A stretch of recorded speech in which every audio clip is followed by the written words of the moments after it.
وہی محمد عربی 5 باتیں اور فرما رہے ہیں اور کہتے ہیں تم پر لازم ہے میں حکم دے رہا ہوں. وہ 5 باتیں ہمیں سے کسی کو معلوم ہی نہیں.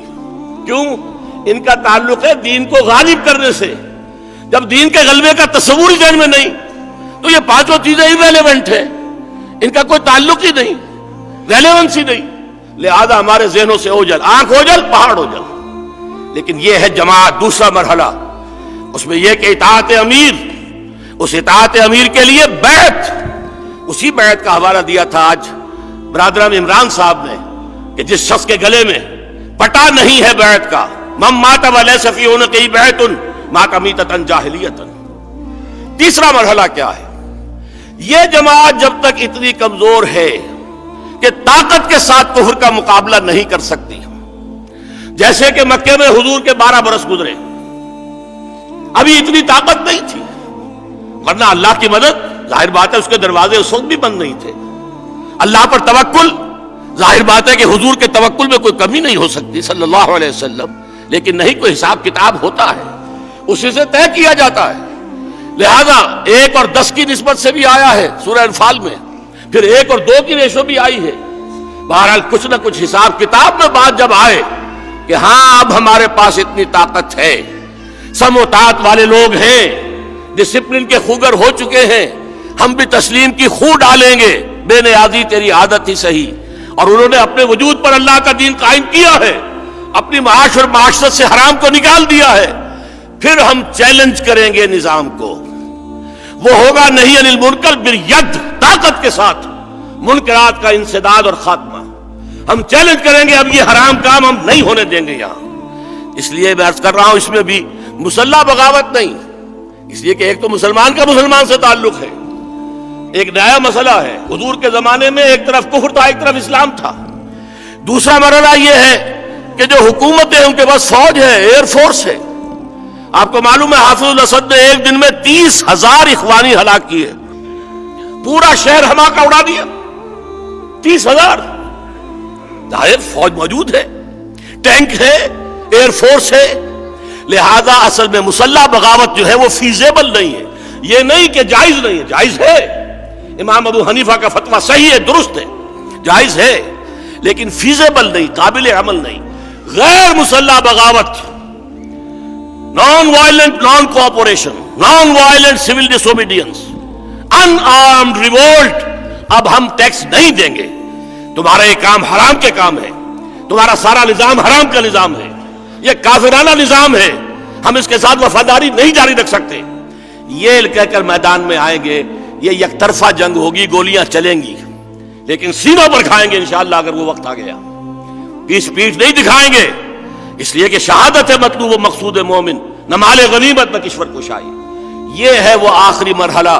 اگر معتدبے تعداد میں لوگ ہوئے اور واقعتاً ان کے خلوص اور اخلاص جو ہے اس میں کمی نہ ہوئی، ان کے نظم میں آپ کو معلوم ہے تھوڑی سی غلطی ہوئی تھی. غزوہ احد میں 35 صحابہ سے غلطی ہوئی، نظم کو ڈھیلا کر دیا، کوئی حرام کام نہیں کیا تھا انہوں نے. لوکل کمانڈر کہتے رہے مت ہلو یہاں سے، لیکن وہ فتح بدل گئی شکست میں. قرآن مجید میں اللہ نے کہا کہ ہم نے تو تم سے اپنا وعدہ پورا کر دیا تھا. وَلَقَدْ صَدَقَكُمُ اللَّهُ وَعْدَهُ إِذْ تَحُسُّونَهُم بِإِذْنِهِ حَتَّىٰ إِذَا فَشِلْتُمْ وَتَنَازَعْتُمْ فِي الْأَمْرِ وَعَصَيْتُمْ مِن بَعْدِ مَا أَرَاكُمْ مَا تُحِبُّونَ. جب تم ڈھیلے پڑے، تم نے نظم کو توڑا، 35 صحابہ کی غلطی سے فتح شکست میں بدلی، 70 صحابہ شہید ہوئے، انکلوڈنگ اسد اللہ و اسد رسولہ حضرت حمزہ رضی اللہ تعالی عنہ. مصعب بن عمیر جو داعی قرآن بن کے مدینے میں آئے تھے، اور جو بھی انقلاب مدینے میں آیا در حقیقت انہی کی دعوت قرآنی کے نتیجے میں آیا، وہ بھی شہید ہو گئے. لہذا نظم، ڈسپلن، اس کی ایک جماعت کا تیار ہونا لازم ہے. البتہ جب ہم میدان میں نکلیں گے، اگر وہ مرحلہ آ گیا تو بہت سے اور نیک دل لوگ بھی لازماً شامل ہو جائیں گے. لیکن اگر ریڑھ کی ہڈی کی طرح کی مضبوط ایک جماعت موجود ہوگی، وہ اس پورے ایجیٹیشن کو کنٹرول کر سکے گی، اس کو کوئی ہائی جیک نہیں کر سکے گا، اس کو کہیں رخ نہیں غلط طریقے پر بدل سکے گا. یہ ہے 3 نکات جس سے کہ ایک مشکل انقلاب، جانے دینے والا انقلاب، محسوس ایسا ہوتا ہے ویسے تو اللہ کا اختیار ہے، اگر وہ ہمارے لیے نرم انقلاب کا راستہ کھول دے فبہا، اس کا کرم ہے، اس کا فضل ہے. لیکن اگر نہیں ہوتا ہے، ہمارا کام یہ ہے کہ ہم اس کا بھی مطالبہ کرتے رہیں، اس کھڑکی کو بند نہ کریں. اب ہم پرویز مشرف سے یہی مطالبہ کر رہے ہیں. جماعت اسلامی نے اپنے جلسے میں بلایا، میں نے جا کر وہیں پر وہ بات رکھ دی اور پورا ان کا مجمع کھڑا ہو گیا اور اس نے ہاتھ اٹھا دیے، ہاں اس کے اوپر تحریک چلنی چاہیے. لیکن جماعت اسلامی نے بھی تحریک چلانے کا فیصلہ نہیں کیا. اگر کوئی مظاہرے کیے تو اس بات پر کیے کہ نواز شریف کو یہاں سے کیوں بھیج دیا ہے. اللہ اللہ خیر صلاح. یہ معاملہ جو ہے وہ کتاب و سنت کا نہیں، دین کا نہیں، ایمان کا نہیں.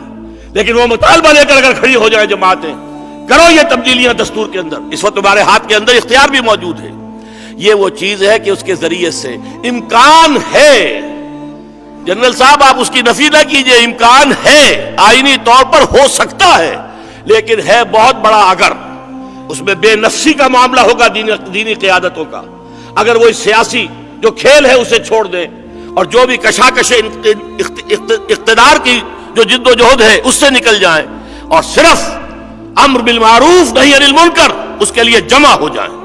اس کو جہاد کہا ہے حضور نے صلی اللہ علیہ وسلم.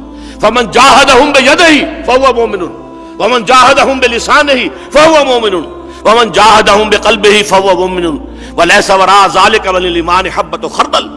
اس کے بعد تو ایمان رائی کے دانے کے برابر بھی موجود نہیں ہے. یہ طریقہ ہے. اس طریقے کے لیے ایک جماعت تیار کرنے کی بھی ہم کوشش کر رہے ہیں اپنی سے.